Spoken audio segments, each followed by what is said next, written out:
Olá, minha gente, uma ótima tarde para você, seja muito bem-vindo. Hoje o Jornal da Joyce um pouco mais cedo, gente, porque o assunto urge, né? Não se fala em outra coisa além do relatório do Gonê pedindo a denúncia e a prisão de Bolsonaro e mais uma lista de 7 pessoas que faziam parte do núcleo duro do governo por tentativa de golpe de Estado, entre outros crimes aí, que no total somam 43 anos de prisão. Eu trouxe para você a informação mais cedo, ontem eu já havia dito para você que o PGR iria fazer a denúncia, fez a denúncia e hoje de manhã já trouxe a informação dos 43 anos, né, de prisão, isso se as penas máximas forem alcançadas em todos os crimes que estão descritos ali pelo Gonê. E a gente tem muito para falar sobre isso, o relatório é longo, então já vamos logo entrar na sequência. Já eu falo também da briga do Eduardo Bolsonaro com o Tarcísio, que se intensifica, né? O Eduardo Bolsonaro abriu uma metralhadora contra Tarcísio e o negócio tá quente entre o lado mais bolsonarista, o lado radical, né, bolsonarista, e o lado mais ameno, o lado da direita. Então a direita de verdade está com Tarcísio e os bolsonaristas atacando, usando a estrutura do gabinete do ódio que já foi denunciada por mim. Vamos falar do relatório do Gonê, 571 páginas, gente, é um calhamaço de papel. Tem muita coisa, muita prova, muito áudio que foi conseguido, muita mensagem de WhatsApp, muitas provas físicas que foram conseguidas da tentativa de golpe e de como eles mas gente, eu tô com alergia, então tô aqui, ó, coçando o nariz, tô com alergia, a voz continua rouca, narizinho coçando, mas vamos que vamos. Há muitas provas, porque tudo foi documentado, né? A certeza da impunidade de Bolsonaro e a trupe ali em volta era tão grande que tudo foi documentado. Não houve, assim, uma preocupação em esconder os arquivos, em deletar os arquivos, né? E fora as reuniões secretas que aconteceram, essas aconteceram. Mas no meio ali do entorno bolsonarista, do núcleo duro, eles não escondiam muitas coisas entre eles. Então, usavam codinomes para uma coisa, para outra, mas a polícia rapidamente identificou o que era codinome do quê. Por exemplo, o codinome do golpe era churrasco, né? Então entra lá uma hora uma conversa entre Mauro Cid e um outro interlocutor, em que ele diz o seguinte: o pessoal que colaborou com a carne, o que é a carne? É o dinheiro para financiar as manifestações. Querem saber, essa turma quer saber se vai ter mesmo churrasco. O churrasco é o golpe. Estão impacientes, querem saber se vai acontecer. Então tem essa mensagem lá no relatório de Gonê, que foi apresentada à primeira turma do Supremo, que deve fazer o julgamento, gente, aí entre finalzinho de agosto e começo de setembro, tá? Por quê?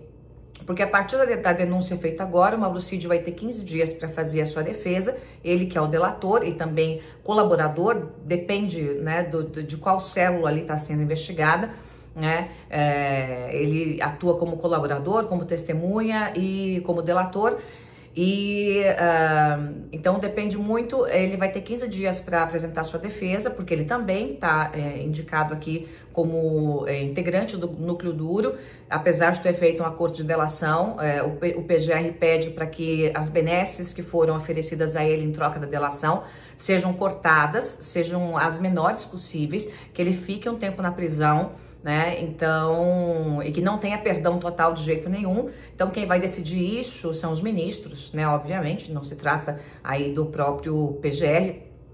Também, menos ainda, é o PGR que decide qual é a pena aplicada a Jair Bolsonaro. Isso quem vai decidir são os ministros do Supremo. Eles podem achar a pena razoável, que ele pede, ou podem achar a pena excessiva, né? E com isso fazer uma redução de pena, mas ainda que se reduza a metade da pena, seriam mais de 20 anos de cadeia, né? É realmente bastante, né? São muitos e muitos anos de cadeia.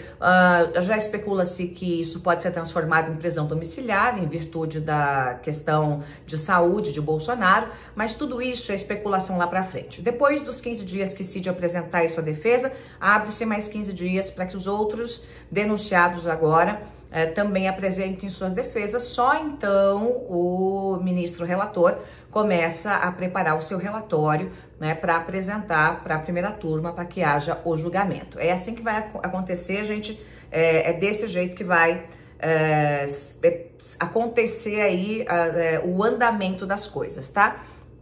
O PGR também afirmou na denúncia, gente, que Bolsonaro é o principal articulador do 8 do 1. E ele coloca ali, inclusive a live que foi transmitida por Bolsonaro em meados de 2021, em que ele atacou o sistema eleitoral. Né? Os arquivos encontrados mostram que tudo isso foi um desenho feito, o desenho do golpe, que começou a acontecer, aliás, começou a acontecer antes de 2021, eu trouxe já para você a informação, para você que não teve essa informação, eu reitero para você que em 2019, pouco antes de eu deixar a liderança do governo, eu tive a informação de que já havia, isso veio da boca do Mourão, ele nega, claro, porque não vai ter coragem nunca, né, de dizer, mas veio da boca do Mourão a informação de que já havia um rascunho para um pedido de golpe, uma intervenção. Eles estavam estudando ainda como é que ia ser o negócio, se ia ser uma intervenção, se ia ter um novo ato institucional, se ia ser um golpe, como seria feita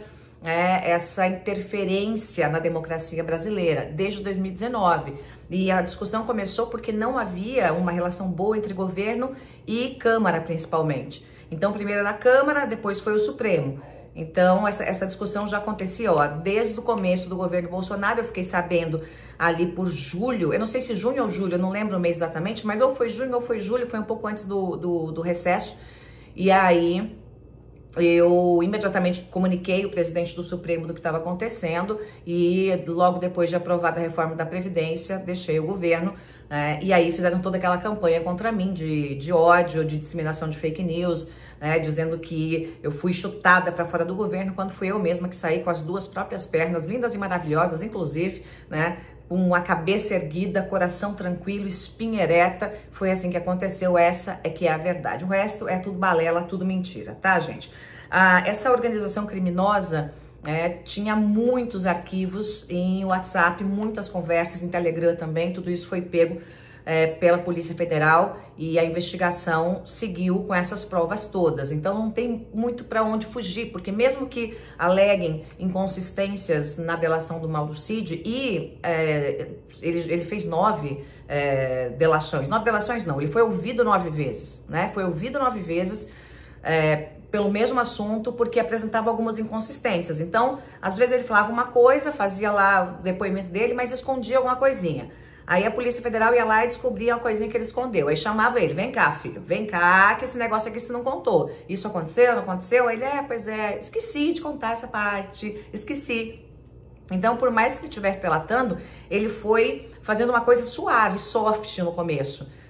E só depois, que o passarinho começou a abrir o bico e cantar mais bonitinho, Passarinho da gaiola canta mais bonito, Então, só depois lá, ele na gaiola, pensando bem, que ele foi abrindo mais o que estava acontecendo dentro do governo. Ele que foi ajudante de ordens do governo Bolsonaro, era o homem que carregava a mala.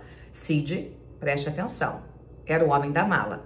Faça o julgamento que você quiser fazer dessa frase, Então, o próprio Gonê, ele aponta ali, durante o seu relatório, algumas inconsistências dos depoimentos de Cid, por isso mesmo que ele pede que os benefícios sejam cortados, que ele não tenha o perdão e que ele tenha o benefício de, no máximo, 1/3 da pena.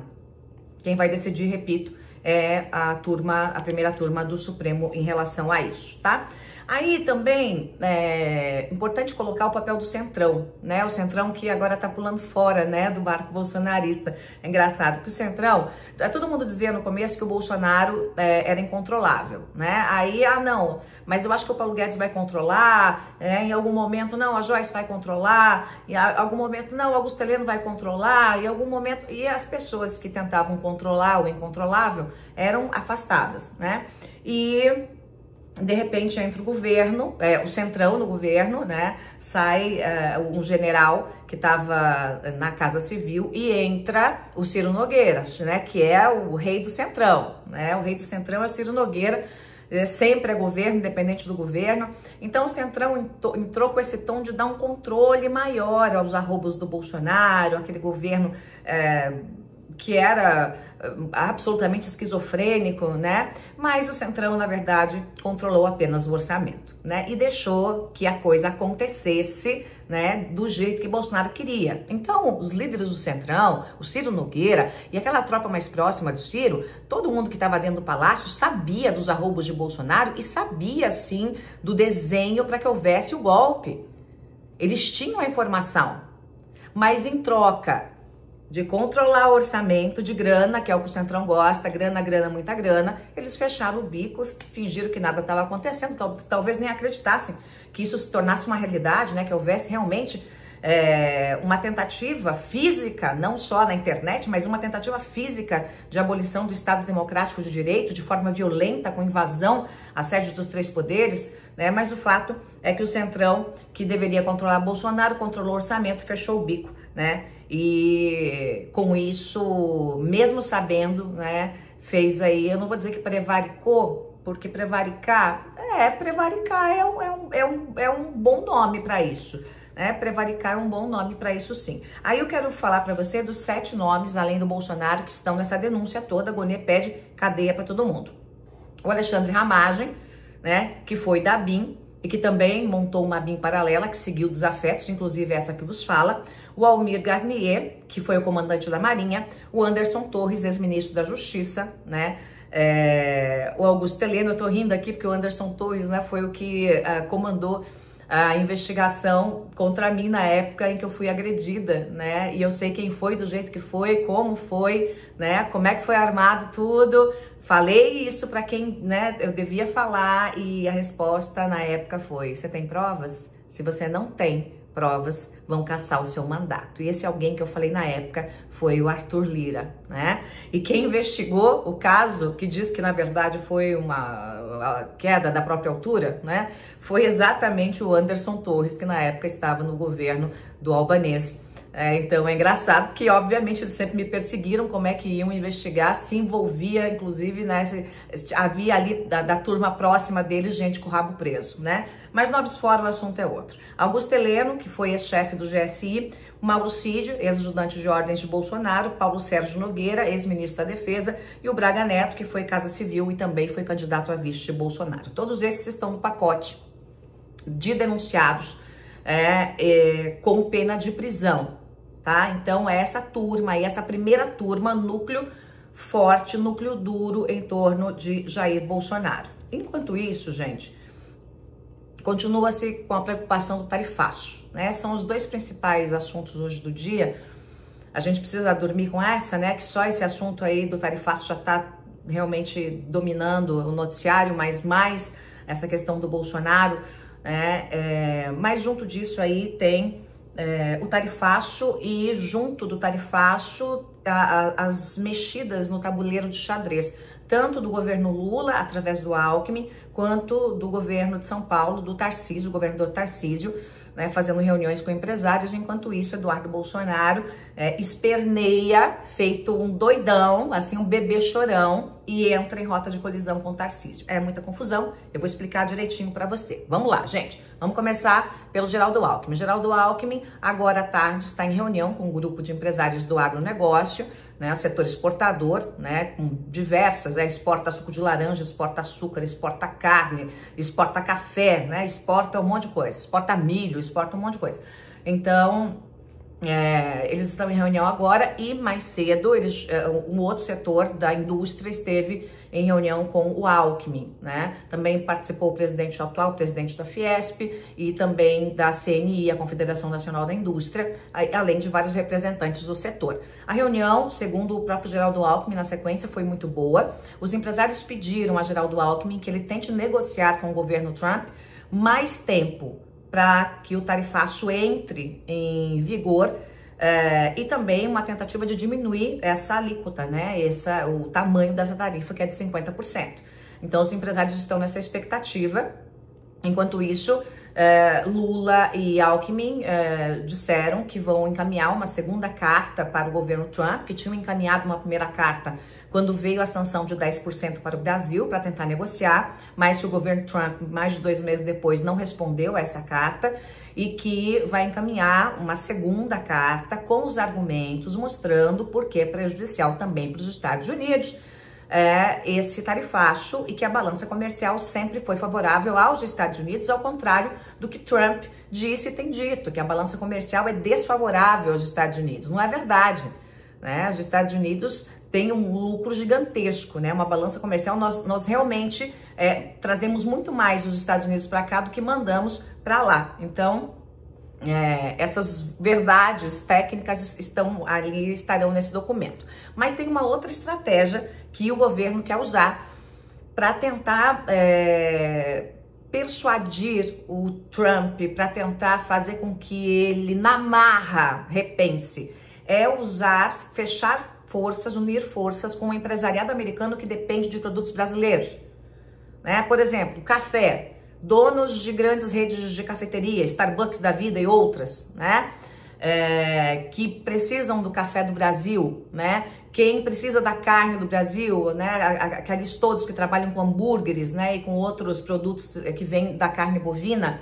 Então, fazer com que esses empresários pressionem o governo Trump e pressionem também deputados, senadores, especialmente os senadores, para que eles saibam a verdade que está acontecendo aqui no Brasil e não as mentiras que estão sendo contadas por Trump em relação à balança comercial, por exemplo, e em relação à própria família Bolsonaro, que eu acredito que o Trump está absolutamente sendo induzido a erro, porque obviamente ele não sabe das questões internas que acontecem aqui no Brasil. Ele está levando o pacote como verdade do que o papagaio de pirata, que é o Eduardo Bolsonaro, está dizendo para ele. É basicamente isso, né? Mas obviamente que ele, com o olhar não só para os Estados Unidos, mas para outros países do mundo, não tem detalhes da política da terrinha de lugar nenhum, talvez onde haja guerra, né? Na Rússia, Israel, né? Mas aqui do Brasil e de outros países, o que ele tem é o que assessores trazem para ele e pronto, né? Esse é o cenário.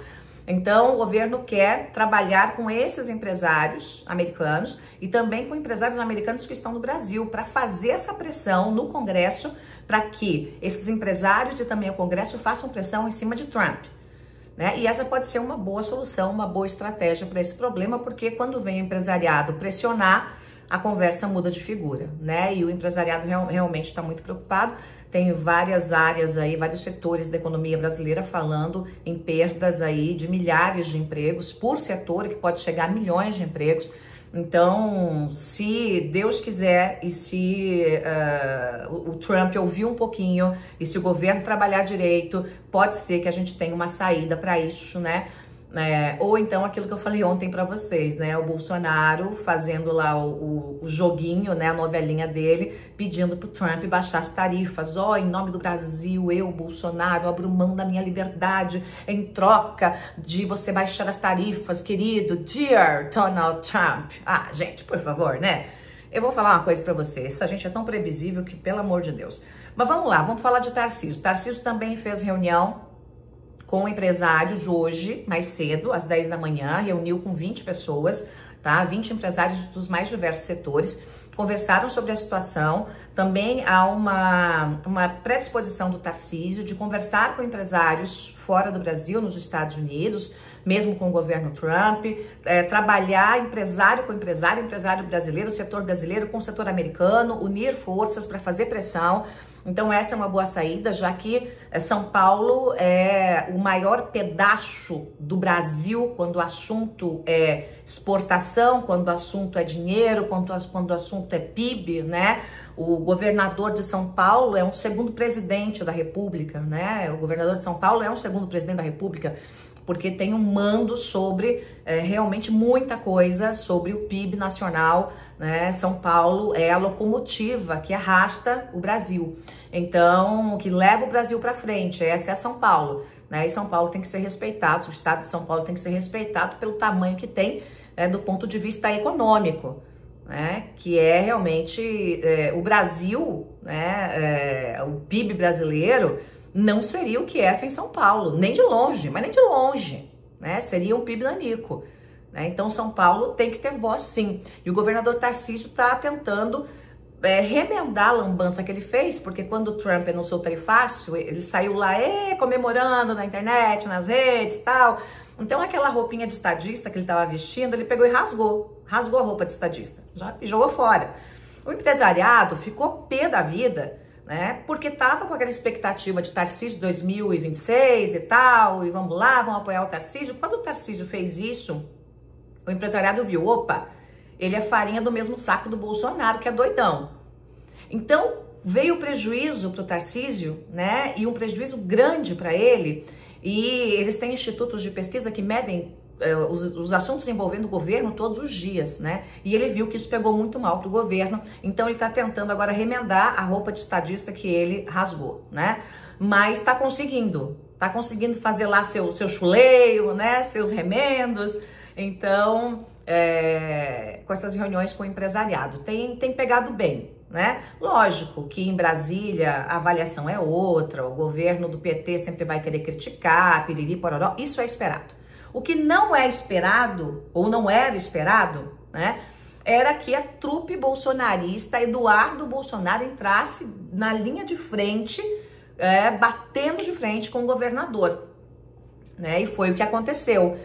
Ontem ele fez um tweet e hoje ele fez outro tweet, né, em que ele diz que Tarcísio tem uma subserviência servil às elites, né? Quer dizer, ele entra e marca lá o Tarcísio, ele entra na rota de colisão direta com o Tarcísio.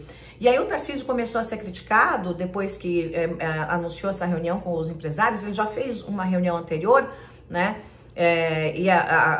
Marcou essa outra reunião, começou a ser criticado, e aí houve uma pesquisa feita nas redes, né, por esses institutos, esse instituto que mede, né, o comportamento das redes e de como é que vai o Tarcísio nas mais diversas áreas. E esse instituto apontou que de todas as críticas recebidas por Tarcísio, quase 70% eram críticas feitas por bolsonaristas raízes liderados por Eduardo Bolsonaro. Gabinete do ódio, de novo, gente, a praga é o gabinete do ódio, quase 70%. O resto, 30 e tantos por cento, PT. Então você veja que a turma liderada por Eduardo Bolsonaro, né, que tenta se cacifar também para ser candidato a presidente da República, só Jesus na causa, Deus nos livre, Senhor, dessa praga, né, mas tenta se cacifar de algum jeito aí. Já imaginou, gente, Dudu Bananinha? Pelo amor de Deus, não tem condição um negócio desse. Não tem condição, não. É muita humilhação para qualquer país. Mas ele está tentando realmente jogar água no chope do Tarcísio, que pode vir a ser um candidato, né, da direita mais centrada, da direita mais racional, que atrai o empresariado. E o Tarcísio, gente, ele precisava ser protegido dessa gente. Aliás, Eduardo Bolsonaro, o próprio Bolsonaro e essa gente deveriam se calar perante o que Tarcísio tem feito. Tarcísio pode ser a única chance que nós temos contra o PT. Então, atacar o Tarcísio agora é de uma estupidez gigantesca. É a prova mais que cabal de que o Bolsonaro, o pai e os filhos só pensam em si mesmos. Eles estão nem aí pro Brasil, gente. Nem aí pro Brasil, nem aí para 2026. O que eles querem é salvar a própria pele. O que eles querem é dar golpe de Estado. O que eles querem é o poder pelo poder. Nunca houve, né? O Brasil é dos brasileiros, né? O Brasil é de todos os brasileiros. Vou devolver o Brasil aos brasileiros. Coisa nenhuma. Houve uma tentativa de sequestro do Estado brasileiro. Foi isso que aconteceu, né? E qualquer um que tire a cabeça para fora, que brilhe um pouquinho, eles vêm com tacape, batem forte. No meu caso, foram 4 anos de agressões dia após dia nas redes sociais. O Tarcísio agora experimenta do veneno que eu experimentei. Lógico que o Tarcísio faz o deixa disso, não é lá muito do embate, né? Eu já fui pro embate logo de uma vez, ele não é muito do embate, tá fazendo o deixa disso, tentando dar uma ignorada no Bolsonaro, mas isso vai até a página 2. Ninguém aguenta. Você chuta uma vez, chuta 2, chuta 3, até o cachorro mais fiel te morde. Então, se Eduardo Bolsonaro continuar nessa toada, manipulando o gabinete do ódio para atacar o Tarcísio, uma hora ele vai responder. Uma hora ele vai responder. E aí pode ser que haja esse racha na direita. O que não seria ruim para Tarcísio, não, tá?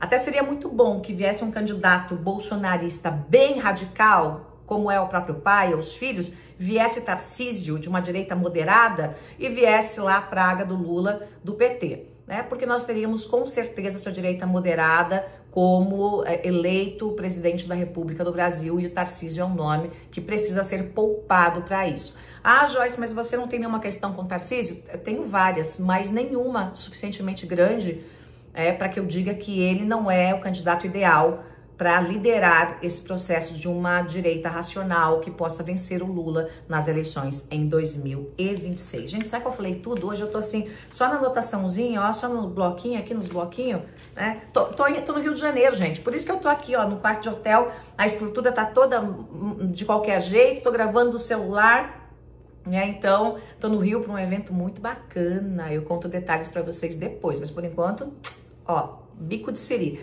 Eu passo a semana aqui no Rio de Janeiro e vou trazendo para você as novidades. Vamos que vamos, gente. Jornal da Joyce hoje um pouco mais cedo. Faça o favor e, por gentileza, compartilhe, compartilhe, compartilhe. Curta para que esse vídeo tenha mais alcance, gente. E não se esqueça depois de ver os cortes também no meu Instagram, tá bom? Você escuta tudo aqui, depois você pega a parte que você mais gosta, escuta lá no Instagram e espalha, compartilha, compartilha para valer. Obrigada, gente. Beijinho, tchau.